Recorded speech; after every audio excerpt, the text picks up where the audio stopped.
Good morning. Good morning. How's everyone doing this Monday morning or Sunday afternoon?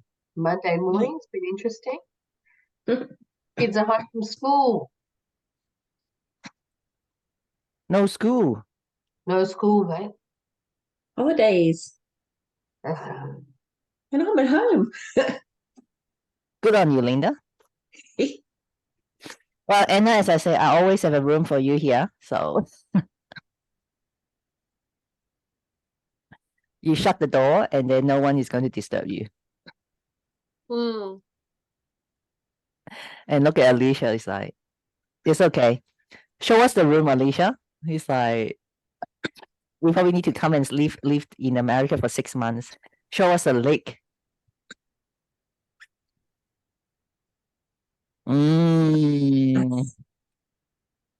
That's exactly the Palm Spain that I would imagine. Enjoying the weekend, Alicia? Yes. That's good. That's gorgeous. That's the bathroom. Yeah. Oh, double shower. Yeah, the rain shower right in the middle. And look who came with us. I know. Hello, Pepe. He's so at home. Yeah. Good. All right, while we're waiting for others, I just put in a link for the Facebook to set up your intention for this week. And Alicia has already done it. Okay. So Linda and Anna, take your time to put in your intention to set your week up as a winner for yourself. Katrina is just coming on board, Anna.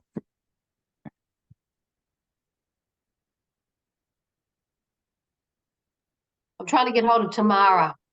So just That's okay. She's probably just a bit tired, you guys, Joe from Werribee to South Melbourne is like what, 2 hours? You're muted. Where's Christine? She was staying here, darling. She was staying here at this time. I wasn't driving anywhere.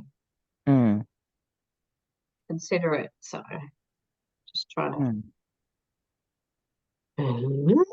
You got Alicia sent me the photo, so yeah, but we seen it already. Okay, let's put in your intention for the week. Okay. What Christine say. Okay, Alicia already done her intention for the week. And then everyone looks very seriously thinking about their intention. Okay, while people are typing, I'm going to get Alicia to share actually her win instead of her intention so that we can witness this powerhouse as she's glowing up right in front of our eyes.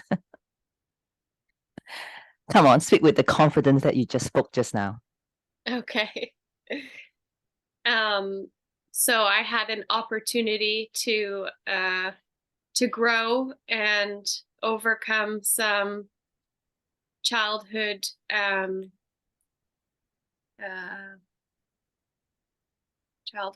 challenges that I've brought into my adulthood by being really courageous and basically telling someone who's a client that I'm not going to be bullied by them, and I risked the business relationship because I know that I deserve people to work with people who respect me. And I also, the big win was I did that. I had the confidence to do that because I believe in myself that I'll be okay. Whereas before I would never have done that because he's a client, which means that's finances, and I can't, risk that because what if I don't have another? But instead I said, fuck you. Really, with a lot of class. Yeah. Someone been speaking like a businesswoman. That's right. I have a choice. I'm not taking the risk of losing this client because I have a choice to choose. I'm not taking you as my client, and from today onwards, you are fired. Was that the class that you just did with that person? Let people come and trace you. You don't need to trace your client. Yeah. When he can see, or actually when he hear from others, what a great job Alicia has done for me, he is going to regret that. Mm-hmm. Okay. Just something you need to remember. What sort of friend is he when he speaks to you like that? Yeah, I know. Right? What sort of friend is he? Does Elon like people like that? Yeah, it's sad that that's a friendship without respect. And I was even more so scared because of that they're friends. It's a complicated situation, but I chose to overcome the fear and just trust. Yeah. There's a good thing to try and teach you, the disconnection between personal and business, which you've Yeah. just done, which you've done. Right. Okay. And if you keep that in mind, there are no friends in business, honey. Mm-hmm. Okay. I'm not talking about what we do here, what we do out there. When it comes to this, it's totally different and should never disrespect you. But he Mm-hmm. showed disrespecting, so that's not good. Yeah, there was a lot of disrespect. And that's why I chose to respond the way I did, but with respect. Love it. Could anyone see the confidence in this young lady?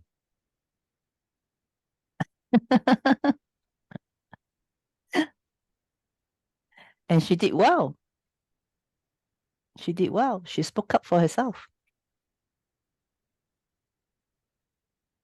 And in the meantime, share with us, how did you nurture the inner child, the little girl in you? So I went to the mirror and spoke to the inner child and just told her, you deserve to have an opinion. You're allowed to express your voice, and you just, we're in an environment where you were taught not to, but that doesn't mean that was right. And I'm telling you now that you're allowed to act this way. Yeah. You're allowed to stand up for yourself, honey. Yeah. Absolutely. Hi, Christine. Hi, sorry I'm late. I was Okay. working on classwork. It's okay. You look beautiful today with your hair down. Not that you're not beautiful the other day, but like, you could let your hair down now. There's another sexy woman in the midst of us. Oh, wow. Do it again. Not everyone can see that. Love in the air. I wonder whether someone haven't told us anything yet. No, not here. You might just know that as he's going to drop right in front of your doorstep. It's all right, Christine. Just take your coffee and your drink. You'll keep going. Well, you got to open to it. All right, we're just sharing our intention. So if you would like to put that in on the chat, I put the link in, but we will probably won't go through it one by one today because Katrina is going to continue to share with us on the journey of hormone through all ages. So I have bought something here today. Where is that? Morning, Helen. Morning. All right. Oh, I got that here. I didn't send you guys the. Okay. All right. So, shall we make a move? All photo. Let's do all photo here. Okay. I had a very good weekend, and I want to show you guys how crazy this is looking like. So I bought this oil for you guys. It's actually called Scarlet Essence. Oops, you can't really see. It's SCLAR ESSENC. It's another hormonal. Use it to help balance your hormone. So look at the picture of my oil connection in the chat. It's crazy. So I finally I choose to rearrange all my oil so I know where things are. Because I thought I chuck away my new order. Those been to my house and I have seen how many Young Living boxes sitting around. And I couldn't find my new order. So I said, nah, I have to organize my own. Okay. Just a little screams of my weekend, but that's one of the many things I've done. So we would like to invite Katrina onto the stage to share with us her knowledge and wisdom. Here you go, Katrina. Good morning, ladies. It's bright and early Monday morning. Thank you for joining me to continue our conversation on healthy hormones through the ages. And this week's topic is perimenopause and menopause. I also realized I was remiss in not introducing myself because I know everyone in this container knows me. However, I'm Katrina Robertson. I'm a naturopath, nutritionist, herbalist, and remedial massage therapist. My key area of focus has been pain management and also women's health in general, specifically helping to balance hormones and also detoxification. They're the key areas I work in clinic. So that's why this topic in particular for myself as a perimenopausal woman is very pertinent in helping women dance through their changes in their life and rebalance everything. So I have no doubt, because most of us in this container are at the age of perimenopause, moving into menopause, there'll be a lot of questions. I anticipate that at the end, and that will be wonderful. So as I go through, pop them in the chat if you don't mind, and that way I can answer them as we go through, because there may be some things I go, oh, great, yes, I'll branch off into that topic. So please don't hesitate to pop those questions up as we go through. So perimenopause, one of the common things I am asked is, when does it start? The golden answer is, it's different for every single person. I wish I could say it's this age, but every person is different.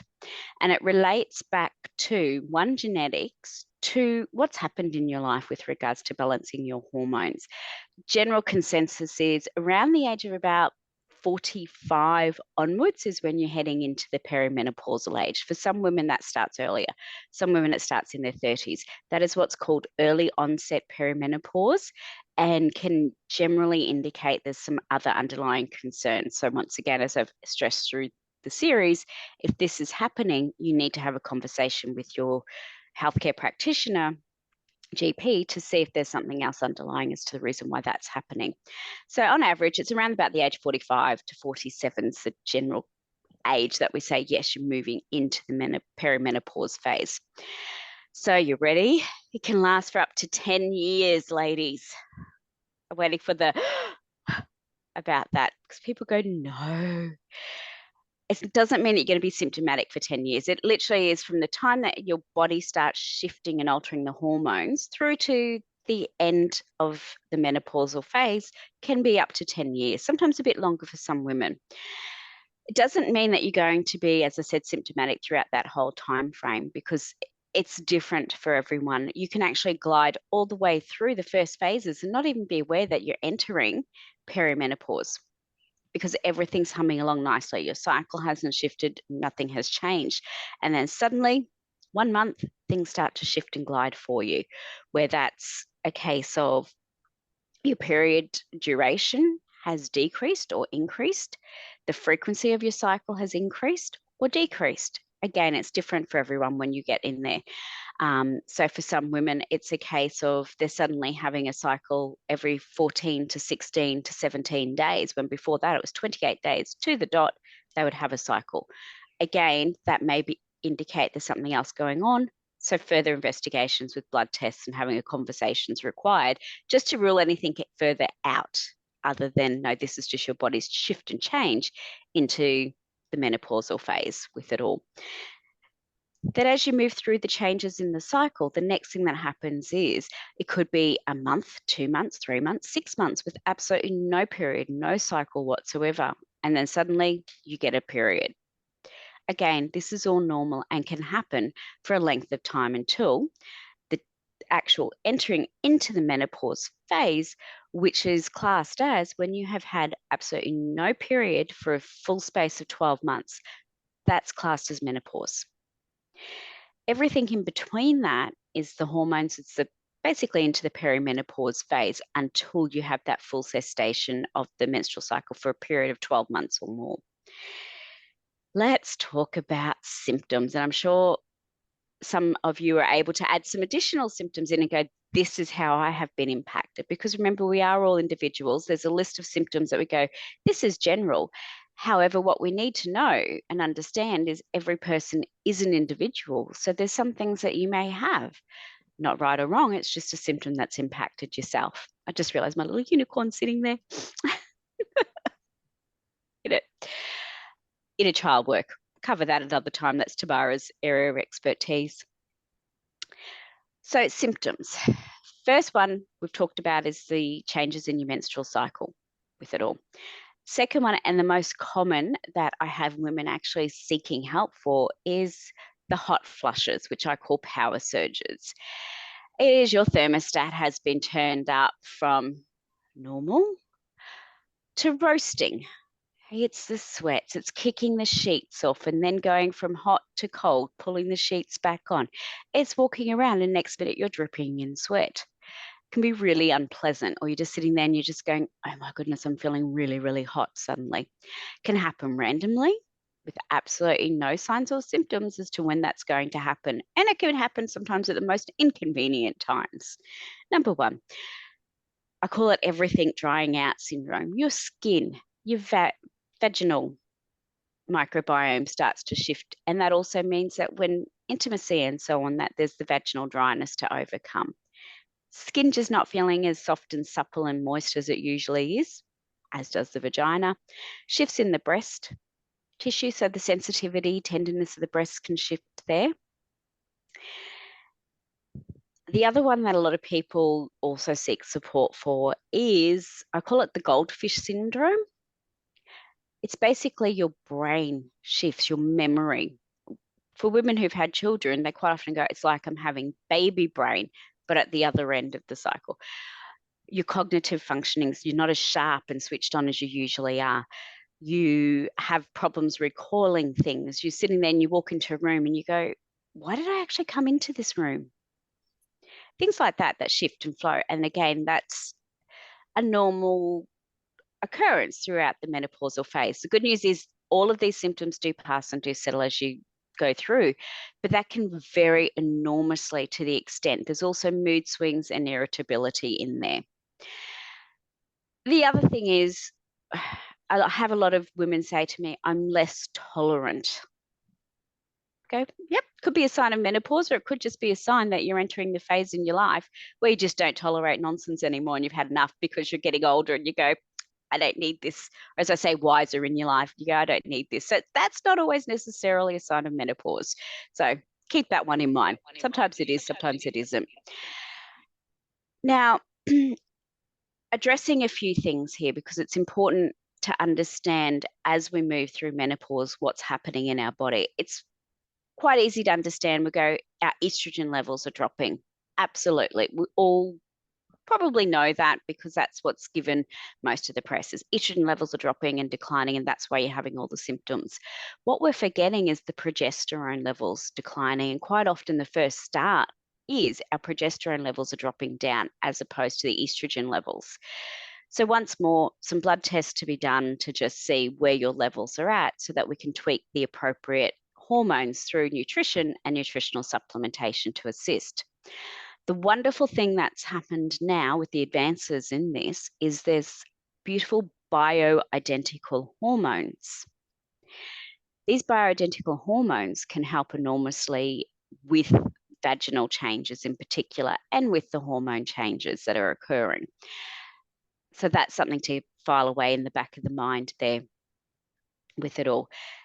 The next thing to be aware, it's not only just the estrogen, it's the progesterone, that dance is shifting, but it's also our ovaries are starting to wind down. They never completely stop, providing you still have your ovaries intact, because obviously if you've gone through surgical menopause and so on, that's a different pathway to the standard progressing through life menopause there. So the ovaries are starting to wind down because we're reaching the end of our reproductive phase and the body's going, ovaries, I don't need you to work as hard as you have previously. But the ovaries will always still continue to release some hormones throughout your life. While they're there, they will still be releasing some degree of hormones. It's just not as much as what they were when you're in your reproductive phase. Things that happen when our body goes through menopause that I really need to educate people to be aware of, and that is our risk factor for diseases becomes the same or equivalent or sometimes higher than men because we're losing our protective estrogen levels, because estrogen actually protects us greatly against cardiovascular disease in particular is the big one. Okay. So we're going to do a little sidestep right now into a syndrome called Yentl syndrome. Now, just pop your hand up if anyone remembers a Barbra Streisand film called Yentl. Yeah, some of us. I love Barbra Streisand, so even though it wasn't in my generation, I know because I love Barbra Streisand. She's just amazing. There's actually a syndrome coined after that film where Barbra Streisand had to act as a man and be seen as a male to actually be educated in law because it was that time. So if you Google Yentl syndrome, it's actually a syndrome that has come about, and I just wanted to quote the wording to get this correct here. If you just bear with me one moment, I jotted it down, and of course the page flipped. Yentl syndrome is the misdiagnosis and poorly treated condition of women unless disease conforms to that of men. So that's the actual definition of the Yentl syndrome. So cardiovascular diseases and a lot of other diseases are actually underdiagnosed in women once they reach their perimenopause and menopausal age, because a lot of it, one, we don't present in the same manner as males do for illnesses and diseases. And secondly, unfortunately, quite often it's just menopause, love. Okay. My advice to that is we usually have a pretty good understanding when things are going wrong in our body and when something's not right. Push it. Just say, okay, thank you for that opinion. However, I would feel more comfortable with some testing being done. Thank you. And then push until you're satisfied with the answer. Because especially with cardiovascular disease, you're underdiagnosed until you reach the point that you're being rushed to the emergency room with a serious cardiovascular event, whether that's heart attack or stroke. Okay, I don't want people reaching that point. So if you get those little signs and symptoms where you're going, I'm a bit more breathless, oh, this is happening, I don't know if that's right, push to get that ruled out, please, because you must understand as you reach the menopausal age, we lose that protection with our estrogen. So therefore, we become more vulnerable, but yet our symptoms are not the same as the males. So push for that healthcare. Make sure you're receiving it and you're satisfied with the answers. Can we Because sometimes, yes. increase our estrogen? Sorry, Anna, I couldn't quite hear you. Can we increase our estrogen to make that better? Yes, we can. And I'll touch on that very shortly because there's a few things with food-wise that we can do. Really, once we reach the menopause phase, so that's when nutritional supplementation comes in and really has a good standing there, because food alone is not going to cut it. And there's also some dangers with food that we'll cover as well. So Okay. that's the cardiovascular disease and the Yentl syndrome. So please write that down and file it away somewhere. So if you happen to come across your healthcare professional who perhaps is going, oh no, I don't believe it's anything serious, just go, are you aware of Yentl syndrome? So that you can actually say this is a syndrome related to this. Because then you've got a little bit of knowledge there that they can have a look and go, oh, okay. And that might just turn the cogs a little bit and go, let's just rule this out to be certain with it all. Because a little bit of knowledge is a positive way of moving forward to give yourself the best chances with that optimal healthcare there. So the other things moving through that, the mood swings and changes. For some women, unfortunately, menopause is an absolute nightmare. It's the worst time in their life and they're struggling, they're non-functional. These are women that really can benefit from the bioidentical hormone replacements. That's something that you have a conversation with a compounding pharmacist about. They'll run a series of tests and find out what you're deficient in and make up formulas for yourself specifically. For those who are having symptoms but are not at the extreme end, nutritional supplementation comes into its own in this. This is where Anna was just asking. There's so many different supplements that can actually help balance the body, reduce the symptoms down. Food alone, unfortunately, can assist, but not going to be sufficient to actually shift those hormones through. In fact, a little adjunct here, quite often what's pushed is phytoestrogen-rich foods, which are your soy products in particular. So your soy milks, your tofus, all of those. Yes, they actually contain those phytoestrogens, which is basically a plant-based form of estrogen. The problem with that is when we go through the changes in our life, estrogen and how we utilize that changes, and we have multiple pathways for estrogen metabolism, we call it, in our body. Bit of a biochemistry lesson here. There's the protective pathway, which when we're in our menstrual phases, our body more often than not shunts us down the protective pathway of estrogen metabolizing. So that means how our body uses the estrogen. Okay. Then we move down as we progress and our hormone balance changes. There's the option of the non-protective pathway. That non-protective pathway, unfortunately, is a pathway that can lead to all those hormone-induced cancers potentially and diseases. If we're putting a lot of plant-based phytoestrogens in without being aware or doing something else, such as a nutritional supplementation, to help make sure that it's going down, those estrogens are going down the protective pathway as opposed to the non-protective pathway, we're potentially creating a perfect environment for another illness or disease to occur in the body. Is that making sense so far, ladies? Good. That's why I always look at it and go, with the phytoestrogen rich foods, you need to be very cautious in how you take that. Okay, so that's the soy-based. Just think soy-based products. They have benefit. I eat some soy-based products, but I'm very mindful about quantity and quality of that. Don't even get me started on GMO. That's a whole other topic. Genetically modified soy products can cause a lot of any genetically modified foods can cause problems as well there. The other things though that are quite safe to consume in quantities, and I've been pushing this the whole way through, is we're talking about the essential fatty acid foods, really important. And they're your oily fishes, your plant-based forms, your chia seeds, your avocado, coconut, olive oil. So think those nice, good oil-based foods are the ones that we look at including in there, which are really beneficial for us. Okay. The other one's broccoli, good old humble broccoli.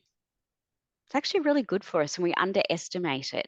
I've also mentioned about beetroot, how that's undervalued because it's not a glamorous vegetable, but it's so good for us. It's a blood purifier. It helps stabilize things. A lot of broccoli there because it has what's called SOD, superoxidase dismutase in it, which is a really potent antioxidant and very protective for our body. The little adjunct there is if you have a thyroid condition, the brassica family can be a little bit problematic depending on what's happening with your thyroid. So just be mindful of that. The other thing is magnesium-rich foods, because magnesium and B-rich foods support our nervous system and just support our whole body and all the connective tissue around that. So that's really important there as well with it all. Key thing is when you're entering menopause, this is a time where you do need to reach out and seek support for, in my opinion, nutritional supplementation, because you don't need to endure symptoms. You need support. Your body needs extra nutritional support to find that reset balance, as I call it, to harmonize that dance of the hormones once more so that everything's back in track and back where it needs to be with it. So ladies, are there any other questions so far or any other symptoms that I haven't covered? The reason for the good fats as well, by the way, and pushing those is it helps feed your brain and it's anti-inflammatory. And that's the other thing that can happen with us as we progress through menopause is our inflammatory response increases, which means the aches, the pains, we're slower to recover from things. That all occurs. So those good fats help there. Turmeric's a little super herb as well that gets underrated. So use a little bit of turmeric in your cooking. What a lot of people don't realize is with turmeric though, you need to add some black pepper to help the curcumin that's in the turmeric to be absorbed by your body, or in this case, a little bit of sugar. That's the one that actually helps. It just, the curcumin in the turmeric needs something to latch onto, basically, biochemistries that your body can readily absorb, and black pepper and sugar are the ones your body can readily absorb. I'd prefer the black pepper option to the sugar, because sugar can cause some problems. Because the other thing that occurs now, we're moving on to the next phase, is metabolic syndrome. So we actually all hear most of us talking about as we progress through life, we put the weight on easier and it's much harder to shift. Again, that's the shift of our hormones happening. So we have to do more exercise, more weight-bearing exercise as well. And weight-bearing exercise doesn't mean we have to hit the gym and deadlift things. It can simply mean getting your 1 kilo weights out and walking around and lifting that. It can simply mean I'm picking up a bag of potting mix and carrying it around the yard. There's active ways of getting weight-bearing exercise where you're not necessarily at the gym. But if you want to go to the gym, go for it. Because again, weight-bearing exercise is key to help keep your bones strong, help keep your muscles moving, help keep your body healthy. And it also helps increase those protective hormones of DHEA in particular that have a natural tendency to decline throughout life. Some other simple things are we need to increase our vitamin D. So whether that's at least 15 minutes a day of unprotected sun time. Best place for photosynthesis of the sun, your stomach or your butt. So in Australia, we have a joke about plumbers, because I don't know if it's the same in America. You see the tradies, sometimes they're bending over. So we call it the plumber's crack here in Australia. But they've got the right idea. They're getting their vitamin D content. Let's throw that out there. So belly is the other place that's really good. And that's simple. You can tuck your shirt out and just sit out in the sun for 10 to 15 minutes and get a little bit of sun on your stomach there. Okay, I don't recommend more than that 15-minute time frame, because obviously we've got to protect our skin and be mindful, especially living in the tropics like I do, that melanoma is a really significant risk factor for us. So we need to be mindful of that. But that 15-minute unprotected sun exposure a day is, in my opinion, safe for us. Okay, so that's increasing vitamin D. Again, where I'm talking about eating your oily fish and fish with the bones in it, those soft bone fishes that I've covered throughout, that also has some vitamin D in it as well, as do like your nuts and seeds, good source of vitamin D and essential fatty acids, and your zinc and proteins. So if you think about some things that you can do in a day, have some sardines mix through, rack in some leafy greens with that, dice up an onion, because that's a really good source of silica, which is hard to get in your diet there. Put in a little bit of flavor, some olive oil if you want the extra oil, or I love a little splash of apple cider vinegar in that, just the acid breaks it all up. Mix it all through and eat that up. And there's a simple way of getting things. Have a handful of nuts and seeds, just a handful, not a massive handful, just a small handful of a mixed nuts and seeds throughout the day. There you go. You've immediately increased your protein intake, your zinc, you've got some good fatty acids, and then spend 15 minutes out in the sun, you've increased your vitamin D as well. So the simple little things that you can do throughout a day without changing things too much, that can increase your overall health and well-being. Exercise, well, the 15 minutes of sun exposure, why not walk around your yard multiple times carrying 1 kilo weights in each arm? Or I love the little sand wrist or ankle weights if you have no problems with your wrists or ankles, because that's an easy way where you can still be walking and have that, and you're still doing weight bearing exercise, and you can adjust the amount of weight that you have in those. If you've seen them, they're a great way of doing things. If you don't have weights, grab a couple of tins out of the pantry and walk around with that, because they're around 400, 475 grams each. 2 tins in your hands, you still got some weight on you with it all. So there's simple little things that you can do to help that. The other thing is stretching. As we move into our wiser years, as I like to call it, our flexibility tends to decline, and that's a problem, as does our balance. So we need to actually do active things with regards to stretching and focusing on our balance to stabilize the body. Because sadly, as we move through into 70s, 80s, 90s, poor balance, low vitamin D levels, not doing weight bearing exercise, with the dreaded osteoporosis or osteopenia, which is losing the strength of the bones, can occur. And especially if you've got a genetic history of that, you really need to do bone density testing and be on top of that very early on with it. Most people go, oh, I need to take calcium. Be really aware of the source of calcium you're taking, the combinations of it. Calcium carbonate is basically chalk, not the best calcium, really difficult for your body to absorb. And the other thing that's fine, there's a lot more research coming out that some types of calcium, some forms of calcium, can actually have an adverse implication with regards to the arteries. So it can actually start to cause arterial problems. So just be aware, don't always just rush straight to the calcium. Be aware of the types of calcium you're taking and do some research on that to make sure it's the appropriate ones that your body can absorb with it. So for everything, there's always a balance where you have to go, well, what do I need to be aware of this? And that's why I don't always recommend let me rephrase that. I don't recommend self-prescribing. I recommend prescribing with a healthcare professional and having conversations so that you're getting the correct nutrients for you. And it's being done safely, and you're getting good quality supplementation so that you know what's in it, and that in the excipients, which are the fillers, the packers in those supplements, there's nothing in there that's going to cause a problem for you with it all. Okay. So cognitive decline, the memory, as I said, it does pass. This is one time in my life that I say a tiny bit of sugar is okay, but don't hit the lollies, cakes, biscuits, because the metabolic syndrome, the weight creeps on, because we're programmed to put on around about 800 grams of weight each year that we're in menopause.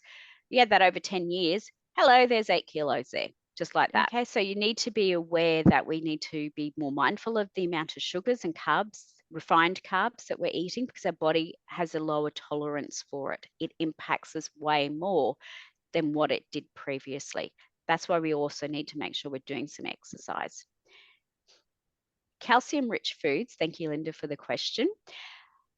The one that I find the most easiest to get into your diet is the essential fatty acids included in that, and that's the fish with the soft bones. So use soft salmons and sardines, mackerel with the bones in, sometimes you can get that. They're the ones that are actually loaded with calcium, because with the bones, the soft bones, that's an amazing source of calcium. The other things you can do are using your bone broths. Again, that breaks down. Chicken in particular is really easy. Sorry for the vegetarian vegans out there. But cooking chicken carcasses, I actually cook whole chickens on the stovetop, and I leave it boil. It takes about 8 hours for the whole process. So whole chickens in with just salted water and let that boil away. Throughout the process, I'll put a little splash of apple cider vinegar because it helps it all break down. About 4 hours in, I'll pull the chookie out and I'll peel all the flesh off of it. So that way I've got that to use because nothing goes to waste. Then I put the carcasses that's left back in. to the pot and let it boil for at least simmer away for another 4 odd hours. And then you notice the difference. The bones actually start dissolving in that actual broth. And so that's all the calcium. So please, free range, preferably organic chicken here is the best option for this, because everything that's in there is going to go into that broth. And then you pull all the bones out, and there is your broth there. Basically, you can freeze it. It goes jelly-like if you're popping it in the fridge. So it can last about 3 days in the fridge. So, or alternatively, put it in serving sizes and pop it in the freezer so you can pull that out and have that. And that's such a rich source of calcium. How I use that when I make it is I'll use that as a soup base. So that way, having it for lunch, I have the broth, but then I'll add in some vegetables with that and have it. So that way it's a way of getting extra in. You certainly can drink it, because a lot of people actually like drinking it. They like the flavor of it, and that's fine to do that too. You can add it into soups, casseroles. Just throwing that in immediately increases the nutritional content of the food that you're using there. Leafy greens are also good. Nuts and seeds are good with it all. So does that answer the question, Linda? There's other fruits and vegetables as well that can have small amounts of calcium in there.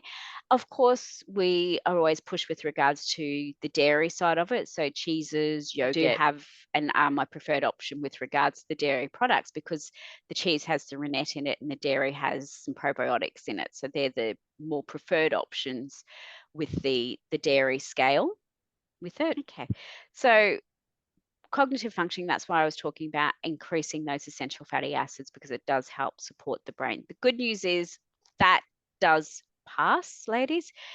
The other thing that's a really simple thing that we can add in, that's a potent antioxidant and actually gives us extra energy and helps support our cognitive functioning: cocoa, cacao, pure cocoa. Simple thing to do. Teaspoon of that added in, whether it's into your chia seed pudding that you're having for breakfast of a morning, because that's loaded with your essential fatty acids in there. You can put some cocoa in. I always put in some nuts and seeds in my chia seed pudding, and I love putting in organic dried apricots and cutting that up and letting it soak in, because it becomes all lush and gooey.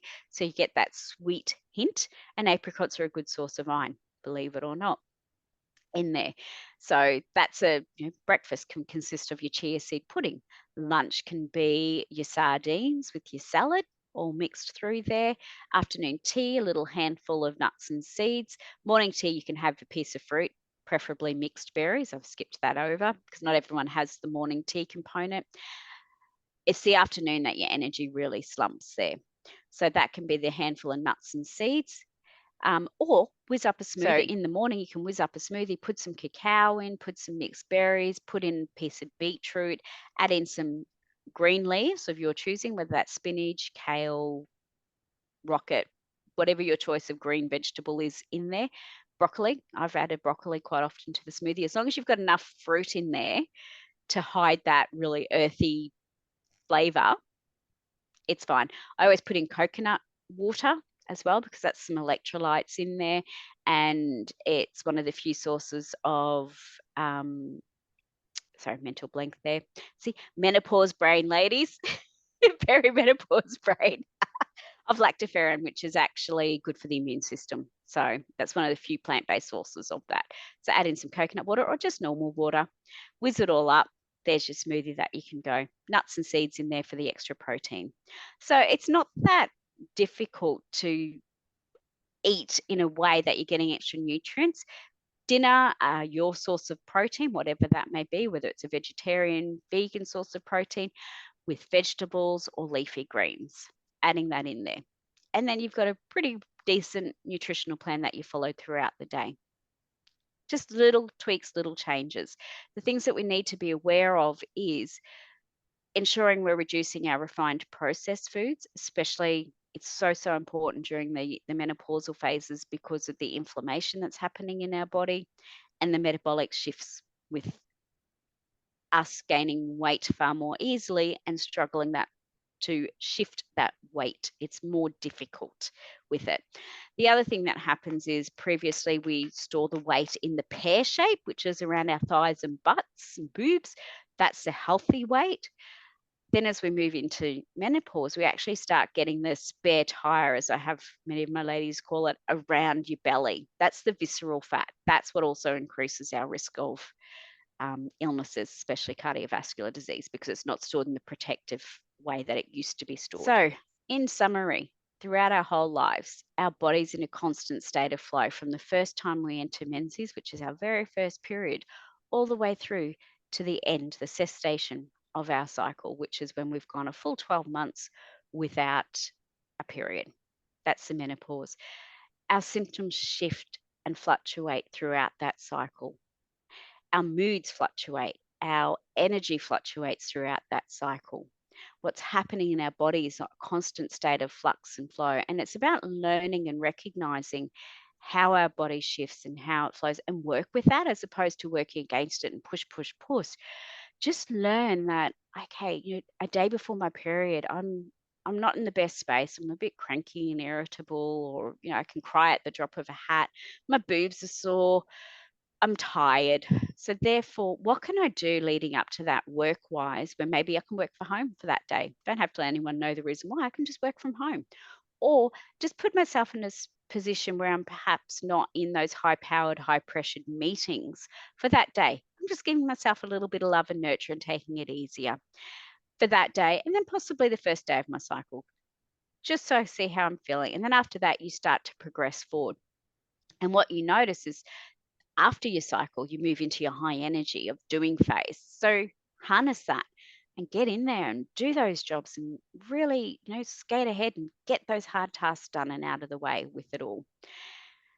Then as we progress through entering into the perimenopausal phase, for a period of time, it's, I'll say, unsettling, because you really don't know, when am I going to get my period? What's my period going to be like? Am I going to have any symptoms? For some women, they just glide through it. Apologies, that was my cat just running past, pulling the computer cord. She's in her little zoomy mood. I don't know if you heard her as well, but she just ran past then and caught the computer cord. Cheeky monkey. Okay, so sorry, back to that. When you're heading into the perimenopausal phase, it can be very unsettling because you just don't know what's going to happen with your body. So just give yourself nurturing. Record what's happening with your cycle so that you can keep tabs and tracks and go, this is what's happening. This is where my cycle's at.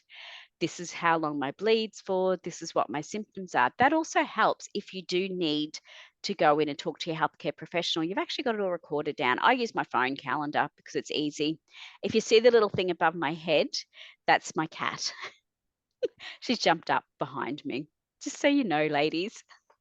My cat wanted to join in on the conversation. She is 18 now, so she's well and truly in the menopause phase, so she's giving us her support with it.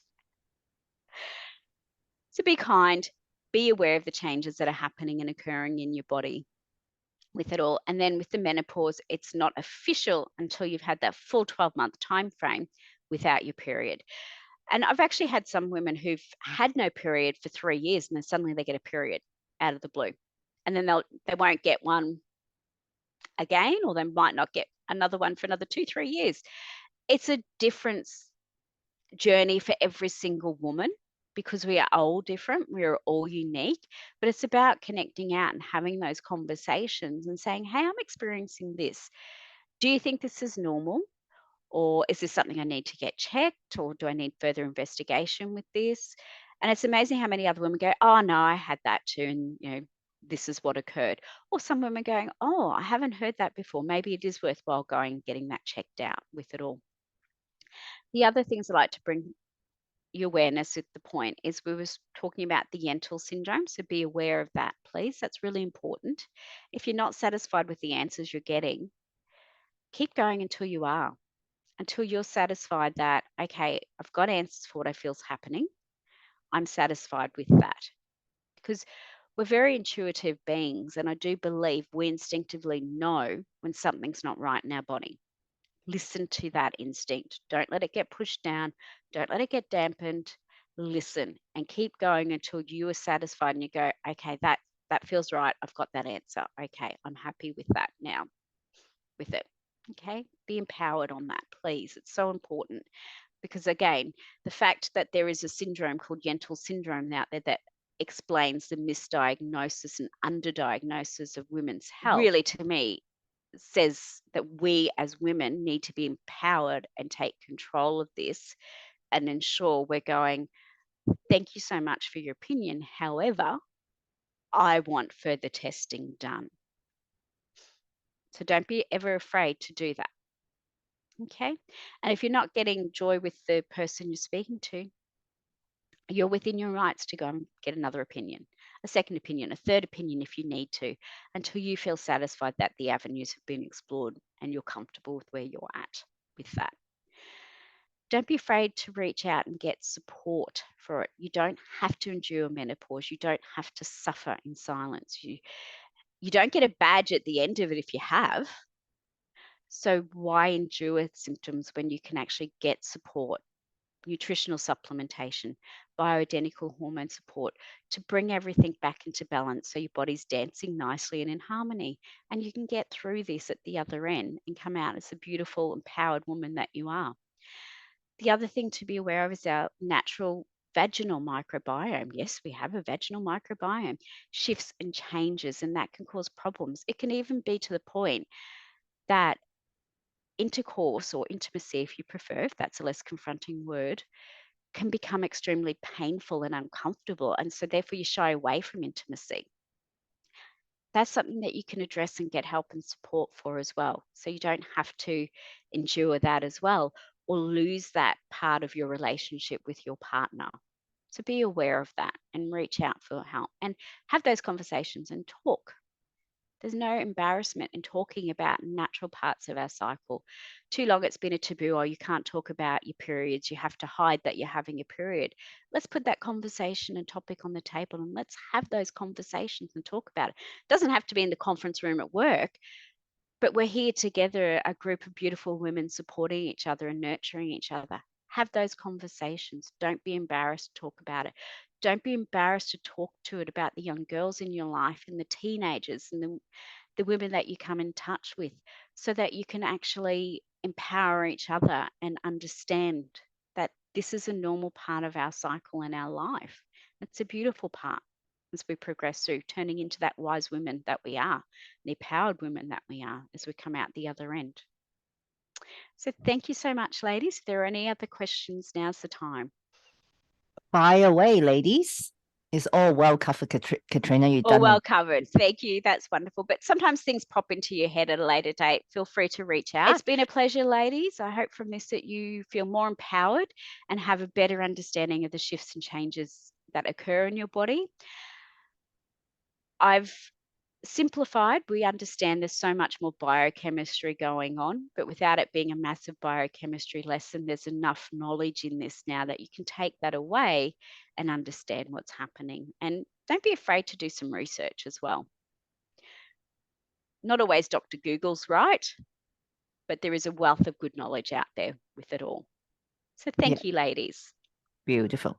So Katrina, as you say, Dr. Google, not necessarily all right, but like for your professional opinion, which particular website that you normally might go to and get reliable sources?